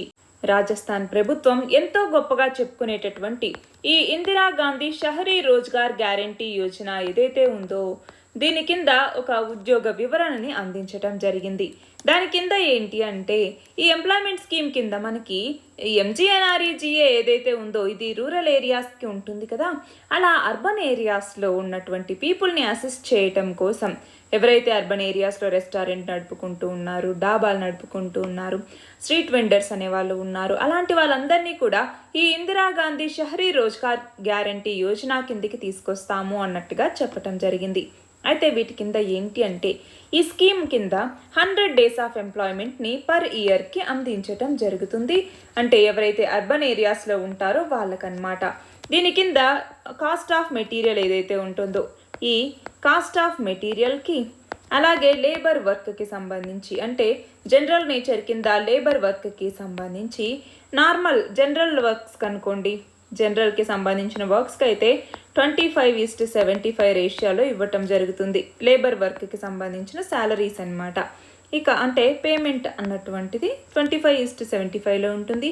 అదే కొన్ని స్పెషల్ వర్క్స్ అనుకోండి దానికి 75:25లో ఉంటుందన్నమాట. అయితే దీని యొక్క మెయిన్ ఫోకస్ ఏంటి అంటే ఎన్ని జాబ్స్ వీలైతే అన్ని జాబ్స్ని క్రియేట్ చేయాలి అన్నట్టుగా. అయితే ఇంకొక సైడ్ ఏంటి అంటే అసెట్స్ని క్రియేట్ చేయాలి. దాని ద్వారా ఏంటి హై మెటీరియల్ కాంపోనెంట్ అనేది అవసరం. అయితే దాని కింద ఈ స్పెషల్ వర్క్స్ కింద ఈ 75:25 రేషియోని తీసుకొచ్చారు. అయితే దీనికి కావాల్సినటువంటి ఎలిజిబిలిటీ ఏంటి? ఎలిజిబుల్ అవ్వాలి అంటే వాళ్ళకి 18 నుంచి 60 సంవత్సరాలు ఉండాలి. అర్బన్ బాడీ లిమిట్స్లోనే వాళ్ళు నివసిస్తూ ఉండాలి. అలాంటి వాళ్ళు ఈ స్కీమ్ కింద ఎలిజిబుల్ అవుతారు. అయితే ఇందులో ఉన్నటువంటి కాంపోనెంట్స్ ఏంటి అన్నటువంటిది మనం చూసుకోవాలి. ఏంటి దీని కింద ఉన్నటువంటి కాంపోనెంట్స్? ఒకటి వచ్చేసరికి ఎన్విరాన్మెంటల్ కన్జర్వేషన్ అన్నటువంటిది దీని కింద ఉన్న కాంపోనెంట్గా చెప్తాము. రెండవది వచ్చేసరికి వాటర్ కన్జర్వేషన్ అన్నటువంటిది ఇంకొక కాంపోనెంట్గా దీని కింద తీసుకురావటం జరిగింది. పాండ్స్, లేక్స్, స్టెప్ వెల్స్ ఇలాంటి వాటిలో కన్స్ట్రక్షన్ని, రిపేర్ని, అలాగే రెయిన్ వాటర్ హార్వెస్టింగ్ స్ట్రక్చర్స్ని తీసుకురావటం, వాటిని క్లీన్ చేయటం, వాటర్ సోర్సెస్ రెస్టరేషన్ ఇలాంటివన్నీ. ఇక మూడవది వచ్చేసరికి క్లీన్లీనెస్ని తీసుకురావటం. ఈ క్లీన్లీనెస్ కానీ అలాగే శానిటేషన్ రిలేటెడ్ వర్క్స్ ఏవైతే ఉంటాయో ఆ శానిటేషన్ రిలేటెడ్ వర్క్స్ని చేపట్టడం లాంటివి చేస్తారు. అలాగే ఈ ఒక ప్రాపర్టీకి సంబంధించి డీఫేస్మెంట్ రిలేటెడ్ వర్క్స్ ఏవైతే ఉంటాయో ఆ డీఫేస్మెంట్ రిలేటెడ్ వర్క్స్ని చేపట్టడం కూడా ఇంకొకటి అనమాట. అలాగే ఇంకా ఏంటి సర్వీస్ని అందించటం అంటే ఏంటండి? దీని కింద లేబర్ వర్క్స్కి సంబంధించి అంటే సివిక్ బాడీస్లో, ఆఫీసెస్లో మల్టీ టాస్క్ సర్వీసెస్ని అందించడం, రికార్డ్ కీపింగ్ కానీ అలాగే హెరిటేజ్ కన్జర్వేషన్కి సంబంధించినటువంటి వర్క్ కానీ లేదా సెక్యూరిటీ, ఫెన్సింగ్, బౌండరీ వాల్ అలా అంటే అర్బన్ సివిక్ బాడీస్కి సంబంధించి ఆ పబ్లిక్ ల్యాండ్స్ని గార్డింగ్ అనేది చేస్తూ ఉండటం లేదా ఆ పార్కింగ్ స్పాట్స్ ఏవైతే ఉంటాయో వాటిలో డెవలప్మెంట్ మేనేజ్మెంట్ చేపట్టడం ఇలాంటివన్నీ అనమాట. అలాగే ఇంకొకటి వచ్చేసరికి కన్వర్జెన్స్ అంటాము. అంటే కన్వర్జెన్స్ని ఇందులోకి తీసుకురావటం. అంటే ఈ స్కీమ్ కింద ఉన్నటువంటి పీపుల్ ఎవరైతే ఉంటారో వాళ్ళు సెంటర్ లేదా స్టేట్ లెవెల్ స్కీమ్స్లోను అలాగే ఆల్రెడీ మెటీరియల్ కాంపోనెంట్ ఉండి లేబర్ వర్క్ కావాల్సినటువంటి వాళ్ళకి ఏవైతే ప్రాజెక్ట్స్ ఉంటాయో అలాంటి వాటిలోనూ వీళ్ళని పార్టిసిపేట్ చేయనిస్తారనమాట. అది ఇందిరాగాంధీ షహరీ రోజ్గార్ గ్యారంటీ యోజనకి సంబంధించి. మన నెక్స్ట్ ఆర్టికల్ వచ్చేసి బయాలజికల్ రీసెర్చ్ రెగ్యులేటరీ అప్రూవల్ పోర్టల్కి సంబంధించి. మనం చూస్తే వన్ నేషన్ వన్ పోర్టల్ అన్నటువంటి ఆ స్పిరిట్ని దృష్టిలో ఉంచుకొని యూనియన్ మినిస్టర్ రీసెంట్గా ఒక సింగిల్ నేషనల్ పోర్టల్ని బయోటెక్ రీసెర్చర్స్ కోసం అలాగే స్టార్టప్స్ కోసం తీసుకురావటం జరిగింది. ఆ పోర్టల్ ఏంటి అంటే biological research regulatory approval portal లేదా BioRRAP అనేసి పిలుస్తూ ఉంటాము. బయోటెక్నాలజీ అన్నటువంటిది ప్రస్తుతం మనకి అకాడమిక్ గాను లైవ్లీహుడ్ పరంగాను ఫాస్ట్గా ఎమర్జ్ అవుతూ ఉంది. అయితే మన దేశంలో అసలు ఇది చెప్పుకున్నాం ఎవరెవరికి, బయోటెక్ రీసెర్చర్స్కి మరియు స్టార్టప్స్కి సంబంధించిన సింగిల్ నేషనల్ పోర్టల్ అనేసి. ఈ స్టార్టప్ గ్రోత్ సినారియో ఎలా ఉంది మన దేశంలో అన్నటువంటిది చూడాలి. మన దేశంలో స్టార్టప్స్ అనేవి చాలా వరకు గ్రో అవుతూ ఉన్నాయి. ఇండియా వెంచర్ క్యాపిటల్ రిపోర్ట్ 2021 అన్నటువంటిది బెయిన్ అండ్ కంపెనీ అనేది పబ్లిష్ చేసిందనమాట. అయితే దీని ప్రకారం మనం చూస్తే స్టార్టప్స్ అన్నటువంటిది యావరేజ్గా 2012లో మనం చూస్తే 17% గ్రోత్ని మనం చూడటం జరిగింది. దాదాపు 112,000కు పైగా స్టార్టప్స్ అనేవి మన దగ్గర ఉన్నాయి. అయితే బయోలాజికల్ రీసెర్చ్ రెగ్యులేటరీ అప్రూవల్ పోర్టల్ని తీసుకురావాల్సిన అవసరం ఏంటి అంటే, ఈ పోర్టల్ని తీసుకురావాల్సినటువంటి దీనికి ఉన్నటువంటి సిగ్నిఫికెన్స్ ఏంటి అన్నటువంటిది మనం చూస్తే, ఒకటి రీసెర్చర్స్కి ఇదొక గేట్వే లాగా పనిచేస్తుంది. అలాగే రెండవది వచ్చేసరికి అకౌంటబిలిటీని తీసుకురావటానికి, ట్రాన్స్పరెన్సీని తీసుకురావటానికి ఇది ఉపయోగపడుతుంది. అంతేకాకుండా వీళ్ళకి ఈ బయో ఆర్ఆర్ఏపీ ఏదైతే చెప్పుకున్నామో ఈ బయో ఆర్ఆర్ఏపీకి సంబంధించినటువంటి ఐడిని ఇవ్వటం జరుగుతుంది. అంటే బయోలాజికల్ రీసెర్చ్కి సంబంధించి ఒక క్రెడిబిలిటీని, రికగ్నిషన్ని ఇవ్వటానికి వీలుగా ఈ బయో ఆర్ఆర్ఏపీ ఐడిని, ఒక యూనిక్ ఐడిని ఇవ్వటం జరుగుతుంది. అలాగే ఈ రీసెర్చ్కి సంబంధించి ఈజ్ ఆఫ్ డూయింగ్ని తీసుకురావాలి, ఈజ్ ఆఫ్ డూయింగ్ రీసెర్చ్ని తీసుకురావాలి అన్నటువంటి లక్ష్యంతో దీన్ని తీసుకొచ్చారు. అంతేకాకుండా ఇన్ఫర్మేషన్ని కలెక్ట్ చేసుకోవటానికి కూడా, అంటే ఏంటి, పాలసీస్ ఏవైతే ఉంటాయో సైంటిఫిక్ రీసెర్చ్కి సంబంధించి దాంట్లో ఆ సైంటిఫిక్ స్ట్రెంగ్త్ని అండర్స్టాండ్ చేసుకోవటానికి, ఆ ఎక్స్పర్టైజ్ని మనం తీసుకోవటానికి వీలు కలిగించేలాగా ఈ పోర్టల్ని తయారు చేశారు. అయితే మన భారతదేశంలో బయోటెక్నాలజీకి సంబంధించి టాప్ 12 డెస్టినేషన్స్లో మనది కూడా ఉంది. బయోటెక్నాలజీ డెస్టినేషన్లో అయితే మన ఇండియా అన్నటువంటిది 3rd లార్జెస్ట్ బయోటెక్నాలజీకి సంబంధించి. ఇది ప్రస్తుతం మన ఇండియాలో దీని యొక్క మూమెంటం అనేది పెరుగుతూ వస్తుంది. కంటిన్యూస్గా ఇది ఎక్స్పాండ్ అవుతూ ఉంది.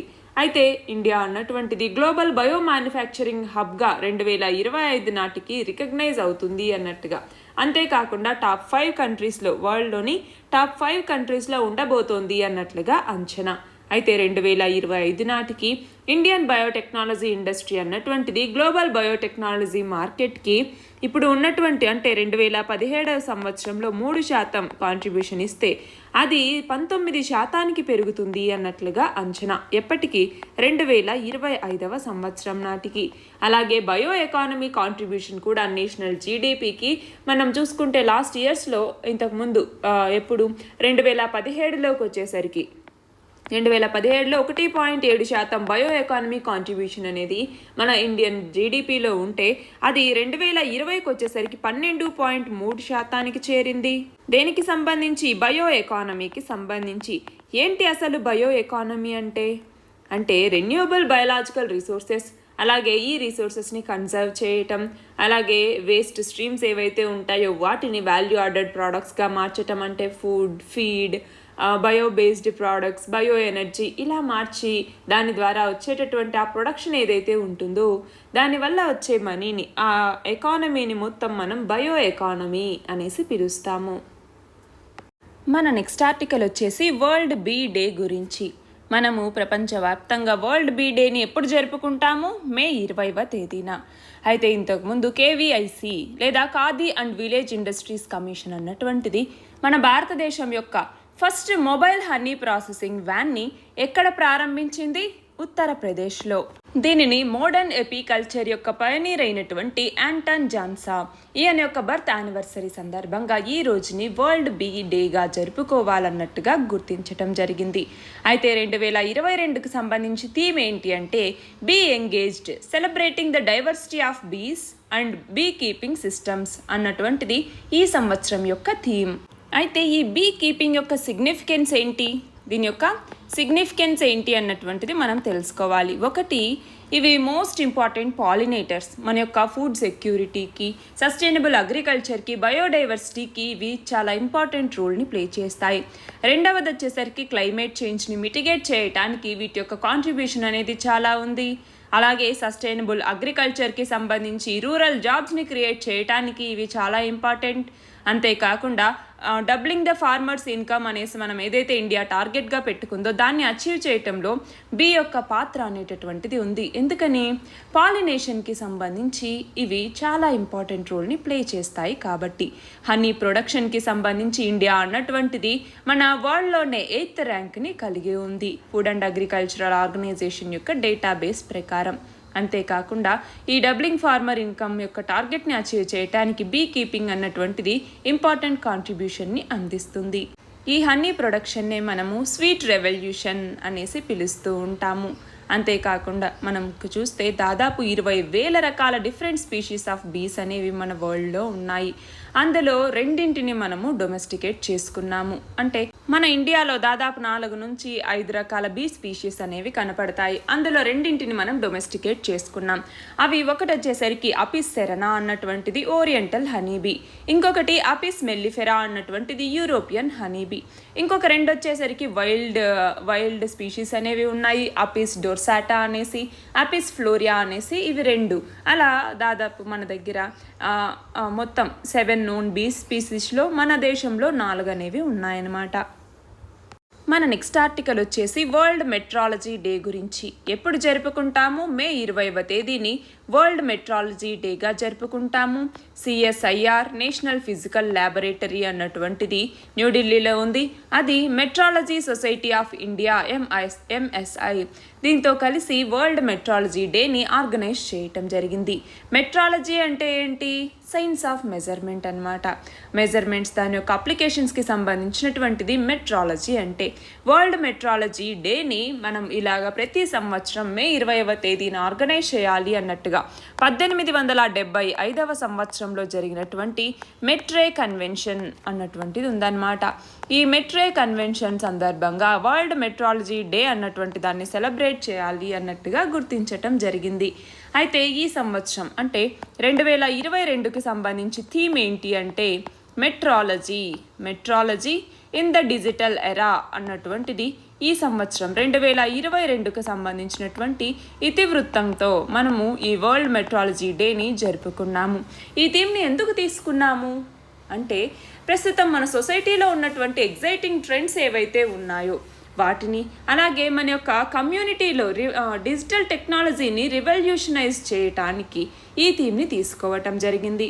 ఈ థీమ్ని ఎవరు అనౌన్స్ చేశారు అంటే international bureau of weights and measures అన్నటువంటిది, అలాగే international organization of legal metrology అన్నటువంటిది, ఈ 2 కలిసి ఈ థీమ్ని అనౌన్స్ చేయటం జరిగింది.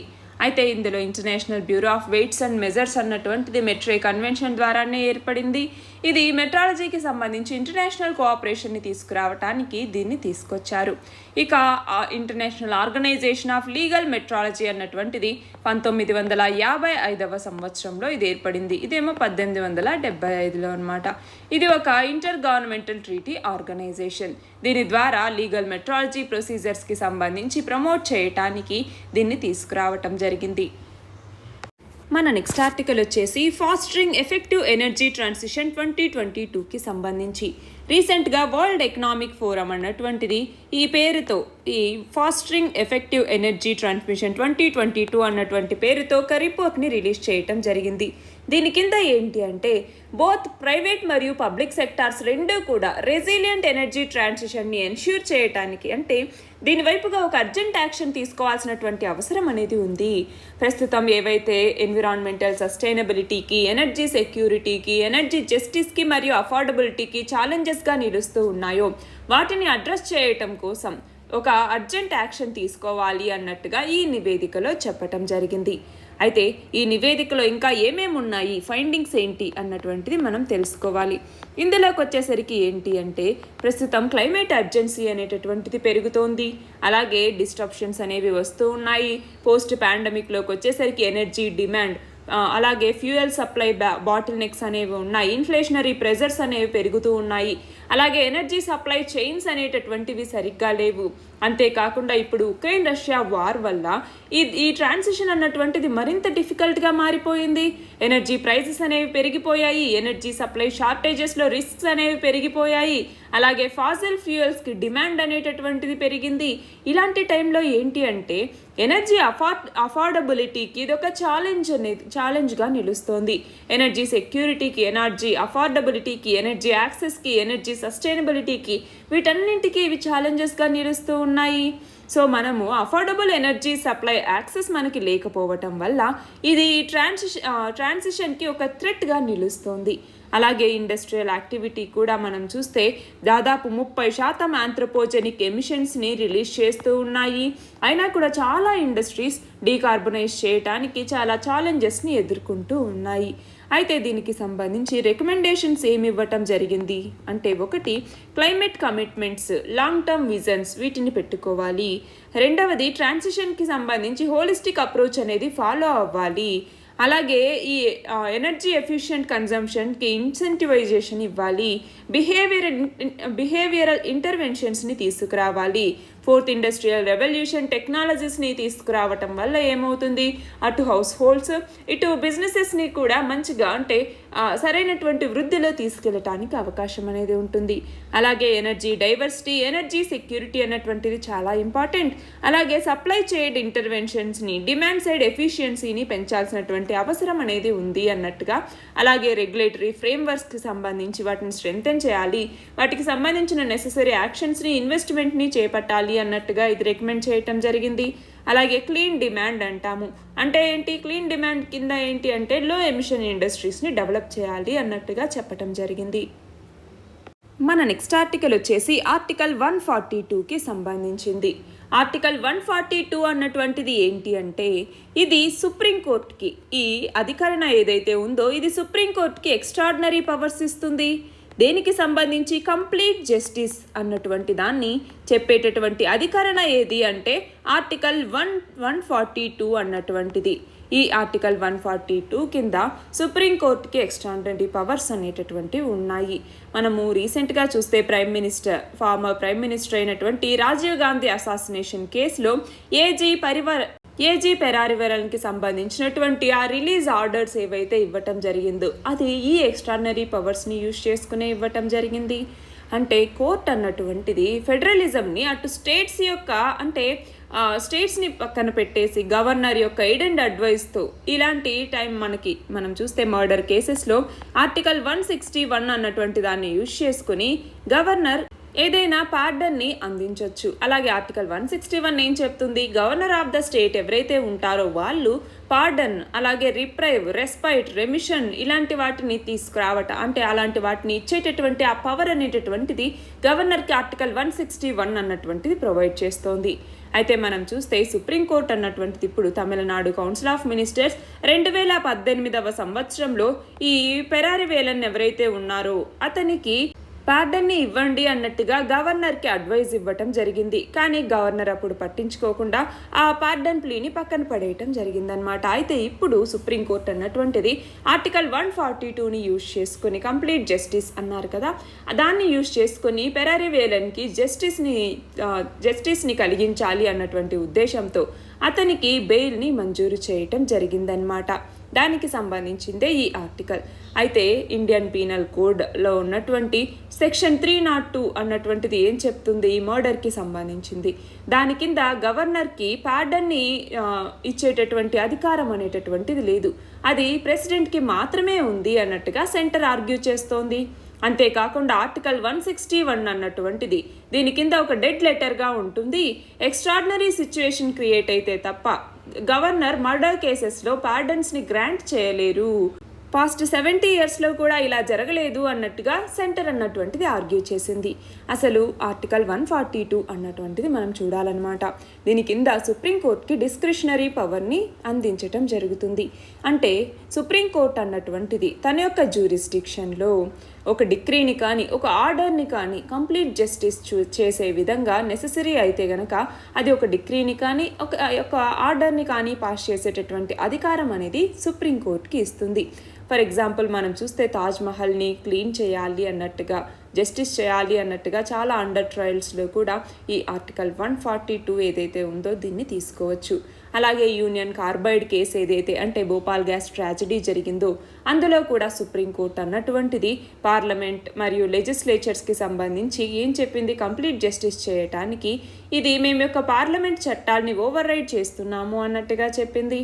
అంతేకాకుండా supreme court bar association versus union of India కేసులో కూడా సుప్రీంకోర్టు అన్నటువంటిది ఆర్టికల్ 142 అన్నటువంటిది ఎగ్జిస్టింగ్ లాకి సంబంధించి ఒక సప్లిమెంట్గా యూజ్ చేయకూడదు, కానీ ఈ లాకి ఒక సప్లిమెంట్గా యూజ్ చేయొచ్చు అన్నట్టుగా చెప్పడం జరిగింది.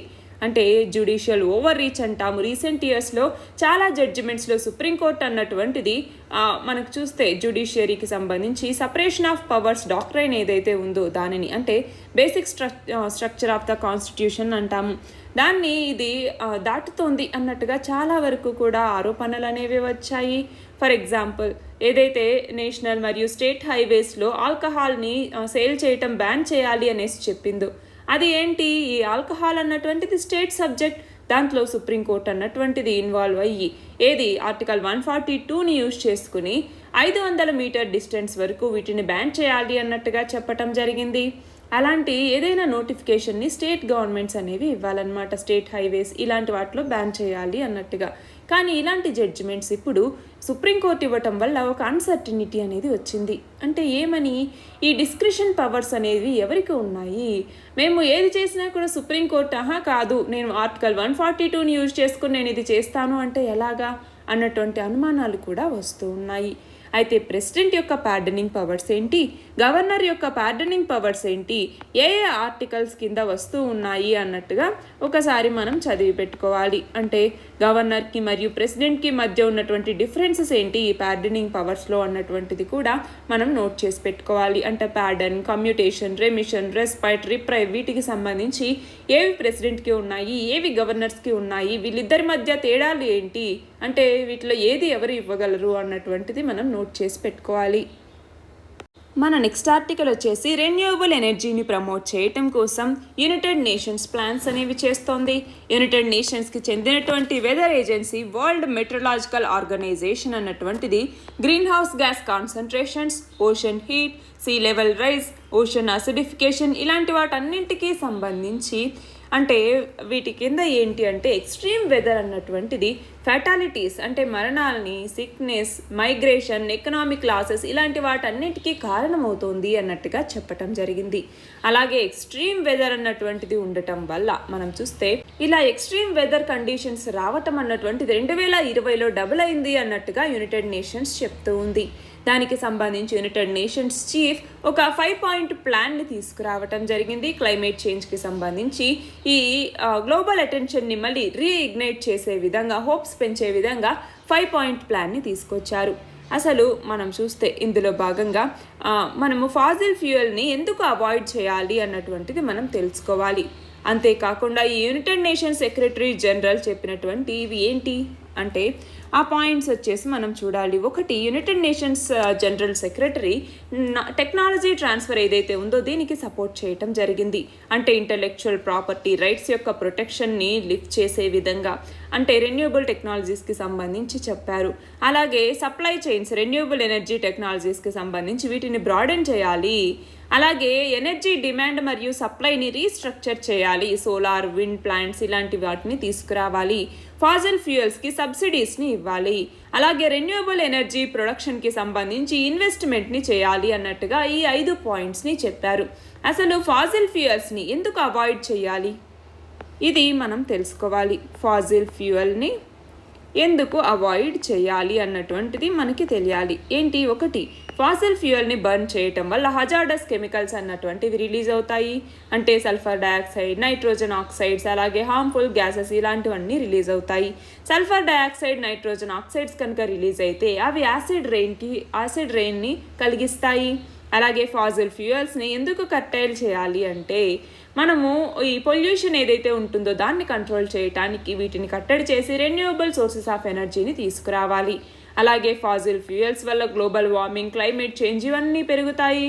ఫాజిల్ ఫ్యూయల్స్ ఎక్స్ట్రాక్షన్ అన్నటువంటిది మనకి చాలా వరకు ఈ ల్యాండ్ డిగ్రేడేషన్కి అంటే roads, pipe lines, processing facilities, waste storage, అలాగే ఎక్స్ట్రాక్షన్ సైట్స్లో కానీ వీటన్నింటిలో కూడా అంటే ఇన్ఫ్రాస్ట్రక్చర్ని ఎస్టాబ్లిష్ చేయటానికి ఇవి ఎక్కువగా మనం ఈ ఫాజిల్ ఫ్యూయల్ ఎక్స్ట్రాక్షన్ అన్నటువంటిది చేస్తూ ఉన్నాము. ఆ ఫాజిల్ ఫ్యూయల్ ఎక్స్ట్రాక్షన్ అన్నటువంటిది ఈ ల్యాండ్ని డివాస్టేట్ చేయటానికి ఇది ఎక్కువగా హోప్ అనేది ఇస్తుందన్నమాట. సో అది చేయకూడదు. సరే, ఈ స్టేట్ ఆఫ్ క్లైమేట్ రిపోర్ట్ 2021 అన్నాము. దీనిని ఎవరు రిలీజ్ చేశారు? World meteorological organization. దీని కింద ఏంటి అంటే గ్లోబల్ మీన్ టెంపరేచర్ అన్నటువంటిది ప్రీ ఇండస్ట్రియల్ లెవెల్స్ అంటే 1850 నుంచి 1900 వరకు చూసుకుంటే 1.11 +−0.13 డిగ్రీ సెంటిగ్రేడ్ అన్నటువంటిది యావరేజ్గా ఉంది. మోస్ట్ రీసెంట్ 7 years అంటే ఏంటి 2015 నుంచి 2021 వరకు 7 వార్మెస్ట్ ఇయర్గా రికార్డుల్లోకి ఎక్కింది. అలాగే గ్లోబల్ మీన్ సీ లెవెల్ కూడా న్యూ రికార్డ్కి పెరిగింది. అంటే పర్ ఇయర్ 4.5 mm యావరేజ్గా ఈ గ్లోబల్ సీ లెవెల్ అన్నటువంటిది పెరిగింది. అలాగే కోవిడ్-19 పాండమిక్లో ఏమైంది అంటే ఈ ఫుడ్ సెక్యూరిటీ అన్నటువంటిది గ్లోబల్గా ఇంక్రీజ్ అవ్వటానికి ఆ ప్రోగ్రెస్ అన్నటువంటి దాన్ని అండర్మైన్ చేస్తూ వచ్చింది. అలాగే కార్బన్ డైఆక్సైడ్ కాన్సన్ట్రేషన్ అన్నటువంటిది పెరుగుతూ వస్తోంది. ఫాజిల్ ఫ్యూయల్ కంబషన్ వల్ల మరింతగా ఇది పెరిగింది. అయితే ఈ రిపోర్ట్ ప్రకారం ఎక్స్ట్రీమ్ వెదర్ ఈవెంట్స్ అనేసి కొన్నింటిని గుర్తించండి అన్నమాట. ఎక్స్ట్రీమ్ వెదర్ ఈవెంట్స్ అనేవి 2020లో చాలా వరకు పెరిగాయి అన్నట్టుగా నేను చెప్పాను కదా, ఇది చెప్పింది అన్నట్టుగా. ఆ ఈవెంట్స్ ఏవి అన్నటువంటిది చూస్తే ఒకటి హరికేన్ లేదా సైక్లోన్ అనేసి పిలుస్తాం. ఒక్కొక్క ప్రాంతంలో ఒక్కొక్కలాగా దీన్ని పిలుస్తూ ఉంటాం. ఈ సైక్లోన్ అంటే స్ట్రాంగ్ విండ్, హెవీ రెయిన్ ఇలాంటివి అనమాట. రెండవది వచ్చేసరికి డస్ట్ స్టార్మ్స్ అంటాము. ఈ డస్ట్ స్టార్మ్స్ అనేవి పెరిగాయి.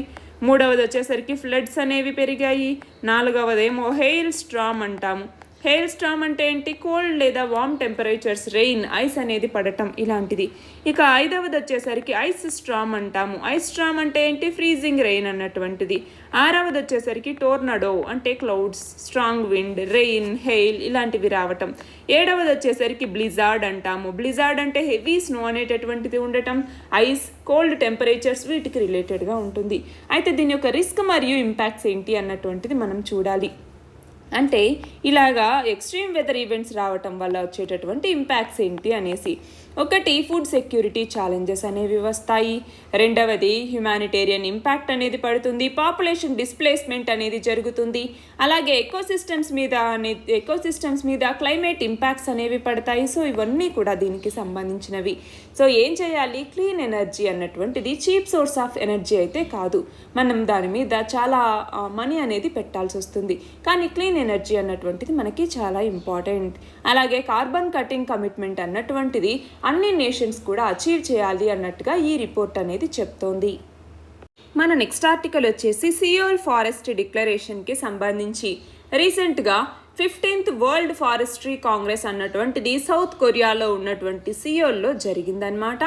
అక్కడ సియోల్ డిక్లరేషన్ అన్నటువంటి దాన్ని అడాప్ట్ చేసుకోవటం జరిగింది. ఈ సియోల్ డిక్లరేషన్ మీద 141 కంట్రీస్ సంతకాలు చేయటం జరిగింది. ఇంతకుముందు మనం చూస్తే state of the world forest 2022 అన్నటువంటి దాన్ని United Nations food and agricultural organization release చేసింది. అయితే ఈ వరల్డ్ ఫారెస్ట్రీ కాంగ్రెస్ అన్నటువంటిది ఏంటి అనేసి మనం చూస్తే ఇది ప్రతి 6 సంవత్సరాలకి ఒకసారి జరుగుతుంది. 2022కు సంబంధించి దీనిని Republic of Korea plus world food and agricultural organization ఇవి రెండు కలిసి కోఆర్గనైజ్ చేయటం జరిగింది. మనం చూస్తే ఫస్ట్ ఈ కాంగ్రెస్ అన్నటువంటిది 1978వ సంవత్సరంలో ఇండోనేషియా అన్నటువంటిది దీన్ని హోస్ట్ చేయటం జరిగింది. దీనికి సంబంధించినటువంటి అంటే వరల్డ్ ఫారెస్ట్రీ కాంగ్రెస్కి సంబంధించినటువంటి ఫస్ట్ది అనమాట. ఎక్కడ జరిగింది? ఇండోనేషియా అన్నటువంటిది 1978లో. అయితే 2022కి సంబంధించి థీమ్ ఏంటి అంటే ఈ సంవత్సరం building A green healthy and resilient అన్నటువంటిది ఈ సంవత్సరం యొక్క థీమ్ అనమాట. అయితే ఈ డిక్లరేషన్ యొక్క హైలైట్స్ ఏంటి అన్నటువంటిది చూస్తే ఒకటి, షేర్డ్ రెస్పాన్సిబిలిటీని ఇది కోరుకుంటోంది. అలాగే ఫారెస్ట్కి సంబంధించి ఫారెస్ట్ ల్యాండ్స్కేప్ ఏదైతే ఉంటుందో దాన్ని రెస్టోర్ చేయడానికి ఇన్వెస్ట్మెంట్ కావాలి. ఇప్పుడున్నటువంటి ఇన్వెస్ట్మెంట్ కన్నా 2030 నాటికి ట్రిపుల్ ఇన్వెస్ట్మెంట్ కావాలి అన్నట్టుగా ఇది అర్జీ చేస్తోంది. అలాగే సర్క్యులర్ బయో ఎకానమీని తీసుకురావాలి, క్లైమేట్ న్యూట్రాలిటీ వైపుగా మనం వెళ్ళాలి అన్నట్టుగా చెప్తోంది.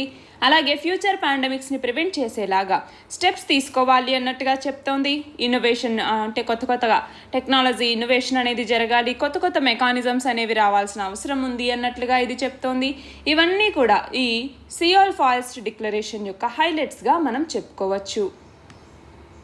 The state of inequality in India రిపోర్ట్కి సంబంధించి దీనిని ఎవరు రిలీజ్ చేస్తారు అంటే economic advisory council to the prime minister అంటాము.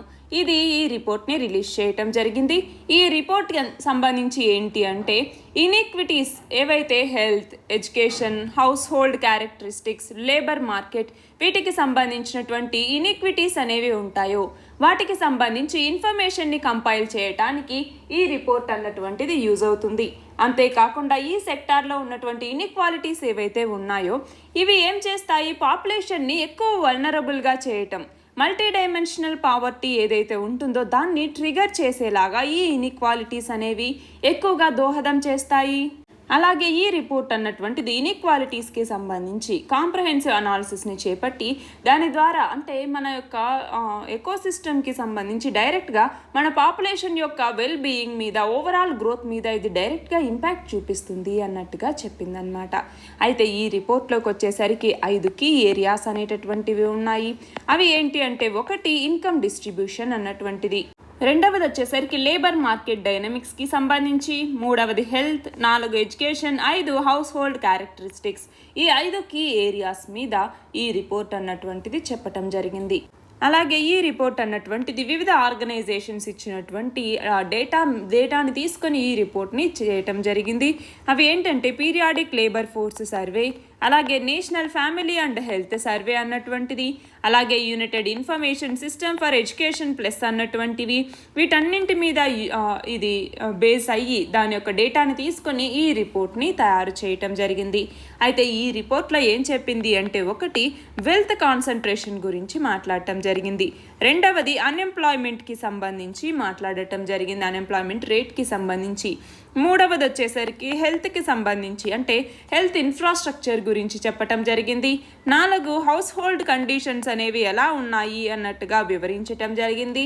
అలాగే 5వది వచ్చేసరికి ఎడ్యుకేషన్కి సంబంధించి ఇందులో ప్రస్తావించటం జరిగింది, అలాగే హెల్త్కి సంబంధించి ఇందులో చెప్పటం జరిగింది.